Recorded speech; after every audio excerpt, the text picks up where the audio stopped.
ಬೇಗ ಮಲಗಿ ಬೇಗ ಎದ್ದು ಹಲ್ಲು ಬಾಯಿ ಸ್ವಚ್ಛವಾಗಿ ತೊಳೆದುಕೊಂಡು 1 ಗ್ಲಾಸ್ ಬಿಸಿ ನೀರು ಕುಡಿಯಿರಿ. ಚಹಾ, ಕಾಫಿ, ಬೀಡಿ, ಸಿಗರೇಟು, ತಂಬಾಕು ಸೇವಿಸದೆ ಸ್ವಚ್ಛವಾಗಿ ಶೌಚ ಕಾರ್ಯ ಮುಗಿಸಿ ಮಣ್ಣು ಅಥವಾ ಬೂದಿಯಿಂದ ಕೈ ತೊಳೆದುಕೊಳ್ಳಿ. ಶೌಚಕ್ಕೆ ಕುಳಿತಾಗ ಹೆಚ್ಚು ಉಗುಳುವುದಾಗಲಿ ಹೆಚ್ಚು ಉಸಿರು ತಡೆಯುವುದಾಗಲಿ ಒಳ್ಳೆಯದಲ್ಲ. ಶೌಚಕ್ಕೆ ಹೋಗಿ ಬಂದ ಕೂಡಲೇ ನೀರು, ಕಾಫಿ, ಟೀ, ತಿಂಡಿ, ಊಟ ಸೇವಿಸುವುದು ಒಳ್ಳೆಯದಲ್ಲ. ತಮ್ಮ ಶಕ್ತಿಗನುಗುಣವಾಗಿ ಸ್ವಚ್ಛಂದ ಸ್ಥಳದಲ್ಲಿ ಸೂರ್ಯ ನಮಸ್ಕಾರಗಳನ್ನು ರೂಢಿಯಲ್ಲಿಡಿ. ದಿನಾಲು ಕೈಕಾಲು ಮುಖ ತೊಳೆದುಕೊಳ್ಳುವಾಗ ಕಣ್ಣು ತೆರೆದು ನೀರನ್ನು ಮುಖಕ್ಕೆ ಹರಿಸಿಕೊಳ್ಳಿ. ಬಾಯಿಯಲ್ಲಿ ನೀರನ್ನು ಬಹಳ ಸಲ ಮುಕ್ಕಳಿಸಬೇಕು. ಶರೀರ ಸ್ವಚ್ಛತೆ, ಕಾಂತಿ ಮತ್ತು ಆರೋಗ್ಯಕ್ಕೆ ಕಡಲೆ ಹಿಟ್ಟು, ಸೀಗೆಕಾಯಿ ಪುಡಿಯಲ್ಲಿ ಸ್ನಾನ ಮಾಡಬೇಕು. ವಾರಕ್ಕೊಮ್ಮೆ ಅಭ್ಯಂಗ ಸ್ನಾನ ಮಾಡುವುದು ಉತ್ತಮ. ಸ್ನಾನ ಮಾಡುವಾಗ ಕೈಕಾಲು, ತೋಳು, ಕಿಬ್ಬೊಟ್ಟೆ ಚೆನ್ನಾಗಿ ಹಸ್ತದಿಂದ ತಿಕ್ಕಬೇಕು. ಮಾದಕ ಪೇಯ, ತಂಬಾಕು, ಬೀಡಿ, ಸಿಗರೇಟ್ ಆರೋಗ್ಯ ಹಾಗೂ ಆರ್ಥಿಕ ದೃಷ್ಟಿಯಿಂದ ಹೆಚ್ಚು ಹಾನಿಕರ.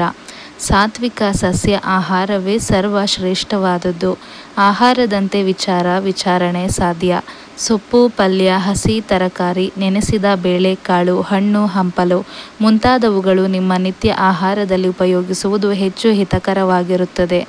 ಆಹಾರವನ್ನು ಚೆನ್ನಾಗಿ ನೀರಾಗುವಂತೆ ನುರಿಸಿ ಅಗಿದು ನುಂಗಬೇಕು. ಊಟವಾದ ಕೂಡಲೇ ಮಲಗಬಾರದು.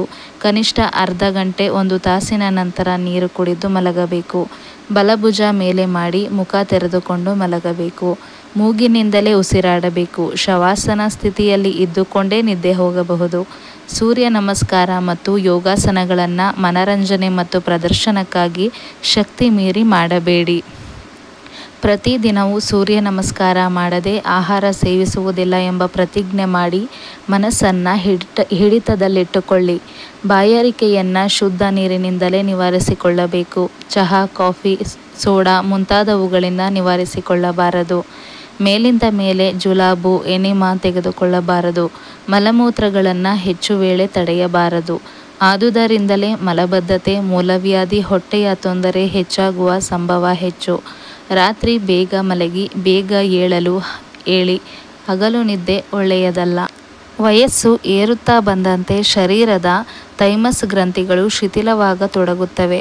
ಸೂರ್ಯ ನಮಸ್ಕಾರ, ಯೋಗಾಸನಗಳಿಂದ ಆ ಗ್ರಂಥಿಗಳಿಗೆ ಚುರುಕುಗೊಳಿಸಬಹುದು. ಬೇಡಿಕೆಗಳು ಕಡಿಮೆಯಾದಷ್ಟು ಸುಖ ಹೆಚ್ಚು. ಸುಖ ಮತ್ತು ನಿದ್ದೆಯನ್ನು ಚೆನ್ನಾಗಿ ಹಂಚಿಕೊಂಡರೆ ಹೆಚ್ಚಾಗಿ ವೃದ್ಧಿಯಾಗುತ್ತದೆ. ಮಾಡಿದ್ದನ್ನು ಮರೆ, ಪಡೆದುದನ್ನು ನೆನೆ. ನಗುಮುಖವೇ ನೋವಿನ ಮದ್ದು. ಲಾಭ ನಷ್ಟದ ಭಾವನೆ ಬಿಟ್ಟು ಸರಳ ಶುದ್ಧ ಭಾವನೆಯಿಂದ ಕಾರ್ಯ ಮಾಡು. ಯಶಸ್ಸು ಖಂಡಿತ.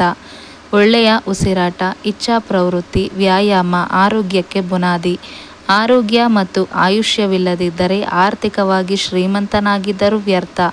ಇರುವಷ್ಟು ಕಾಲ ಆರೋಗ್ಯವಂತರಾಗಿದ್ದು ಹೆತ್ತವರಿಗೆ ಹೊರೆಯಾಗದೆ ಬದುಕುವುದೇ ನಮ್ಮ ಗುರಿಯಾಗಿರಲಿ. ಚೆನ್ನಾಗಿ ಬದುಕಿಸಿರಿ. ಅದೇ ಯೋಗದ ಹಿನ್ನೆಲೆ. ತನುವಿನ ಆಲಸ್ಯತನದ, ಮನದ ಚಂಚಲತೆ, ಪ್ರಾಣದ ಆಸೆಯನ್ನು ನಿಯಂತ್ರಿಸುವುದೇ ಸೂರ್ಯ ನಮಸ್ಕಾರ ಯೋಗದ ಗುರಿಯಾಗಿದೆ. ಮುಗುಳು ನಗೆ, ಶಾರೀರಿಕ ಚಟುವಟಿಕೆಯನ್ನು ಪ್ರಸನ್ನತೆಯಿಂದ ಬರೀ ಹೊಟ್ಟೆಯಿಂದ ಸೂರ್ಯ ನಮಸ್ಕಾರ ಪ್ರಾರಂಭಿಸಿ. ನಿದ್ರೆ ಬಲ್ಲವನಿಗೆ ಚಿಂತೆ ಇಲ್ಲ. ಮಾತು ಬಲ್ಲವನಿಗೆ ಜಗಳವಿಲ್ಲ. ದುಡಿಯುವವನಿಗೆ ಬಡತನವಿಲ್ಲ. ಕೋಪವೇ ತಾಪದ ಮೂಲ. ಸ್ನೇಹ ಸಂಜೀವಿನಿ.